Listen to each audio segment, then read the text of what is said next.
याद है कि सर जब मैं 4 साल 3 साल का था तब से मैं दुकान पे बैठता हूँ अपने। गाजीपुर का रहने वाला हूँ, गाजीपुर जिला यूपी के अंदर।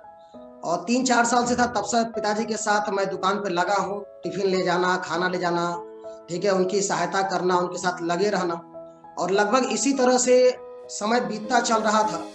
तो बीतता चलने के साथ क्या होता है कि जब मैं 9th क्लास में आया सर, तो 9th क्लास में हमारी परिस्थितियां कुछ बिगड़ गई, क्योंकि पिताजी ने कुछ जो पूंजी थी थोड़ी बहुत लगा दी घर में। तो दुकान में बहुत सारी समस्या आने लगी। और उस समय फिर हमारे पिताजी ने की बात बोली कि बेटा ऐसा करते हैं कि तुम 3 भाई हो, तो आप पढ़ाई छोड़ दो और हम दोनों लोग बाप बेटा मिलके कमाते हैं, दोनों छोटे भाई को पढ़ाएंगे। सर ऐसा डिसीजन 9th क्लास में मेरा बन गया था। 9th क्लास के बाद मुझे नहीं लग रहा था कि मैं आगे पढ़ाई कर पाऊंगा, ऐसा मेरे घर की सिचुएशन आ चुकी थी। और उस दौरान जब पैसे की किल्लत हो रही थी सर, जैसे पिताजी ने कुछ पैसे थे तो जब जमीन लेके थोड़ा बहुत 2 रूम बनवाया, तो स्थितियाँ इतनी खराब हो गई थी कि बहुत सारे जब महाजनों का जो कर्जा बाकी था, जब वो दुकान पे आते थे तो हमारे पिताजी चले जाते थे। और मैं दुकान पे, ये 9th क्लास की बात बता रहा हूँ सर, तब मैं दुकान पे जब बैठता था तो बहुत सारे लोग आके बोल के चले जाते थे, क्या तुम्हारे पिता पापा कहाँ हैं, नहीं मिलते हैं, ठीक है, क्या कहा ऐसा, ठीक है, पैसा हमारा बाकी है।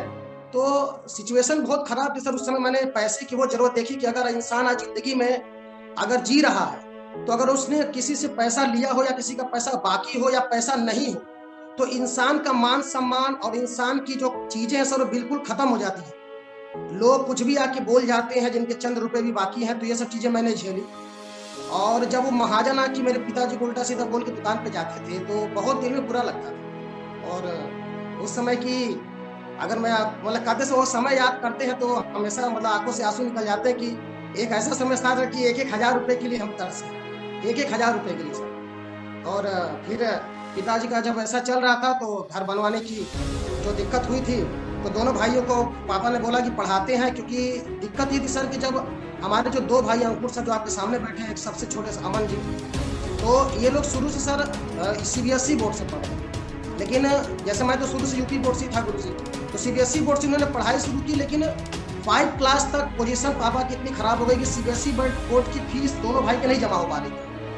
तो जबकि हम पापा और दोनों बाप बेटा मिलके काम तो कर रहे थे दुकान पे, पढ़ाई भी मैं कर रहा था, लेकिन फीस न हो जाने की वजह से फिर दोनों भाई को पापा ने सीबीएसई बोर्ड से निकाल कर फिर यूपी बोर्ड सरस्वती शिशु मंदिर हमारे गाजीपुर में नवाब साहब के फाटक जगह है सर, वहाँ पे जहाँ पे मैं पढ़ रहा था, वहाँ पे पापा ने डाल दिया। और उस समय फिर मुझे दूसरी बार ऐसा लगा कि वाकई अगर पैसा ना हो तो जिंदगी में सर कुछ नहीं हो सकता। लोग कहते हैं कि भाई पैसा का आदमी क्या करेगा, लेकिन मैंने सर पैसे की दिक्कत देखी है कि अगर पैसा ना हो तो उस पिता को अपने बच्चों को सीबीएसई बोर्ड जो पढ़ाने की ख्वाहिश रखता है, उसको पैसा की दिक्कत की वजह से यूपी बोर्ड में डालना पड़ा।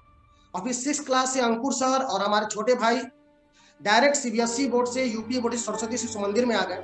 और फिर वहां से उन लोगों ने पढ़ाई की। लेकिन फिर दिक्कतें लगातार बढ़ती चलेगी सर। जब मैं 10th क्लास में था तो मेरे साथ एक घटना हुई जिसके बाद मुझे लगा कि जीवन में सर पढ़ाई अगर मैं छोड़ देता हूँ तो शायद बहुत दिक्कत आ जाती है। जब मेरा घर बन गया सर, थोड़ा 2 रूम बना था, तो मेरे पिताजी ने गृह प्रवेश रखा। उस समय बहुत सारे रिश्तेदार आए और हमारे रिलेटिव में हमारे चाचा चाची भी आए थे। उस समय दिक्कत इस समय कि घर में थोड़ा सा वॉशरूम तो वो सही बना नहीं था, उसमें वो कुंडी थी नहीं, बोरा लगा करके लोग अपना यूज कर रहे थे। तब उस समय हमारी चाची जी ने एक बात बोली और पिताजी भी थे कि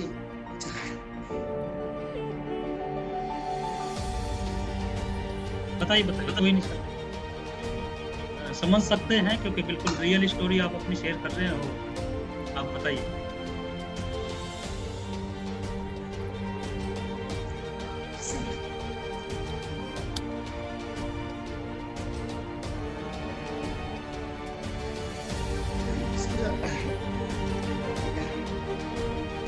कोई नहीं अविनाश सर, आराम से आप बताइए स्टोरी। और ये बिल्कुल क्योंकि आपने बिल्कुल रियल चीजें बता रहे हैं और इमोशनल होना बनता भी है, क्योंकि आज आप बहुत बड़े मुकाम पे हो और जो आपका स्ट्रगल है पुराने दिनों को याद करके वाकई आपकी।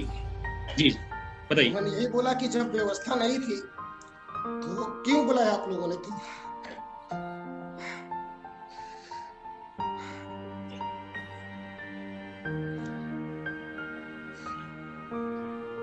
पानी पी लीजिए अविनाश सर, आप आराम से।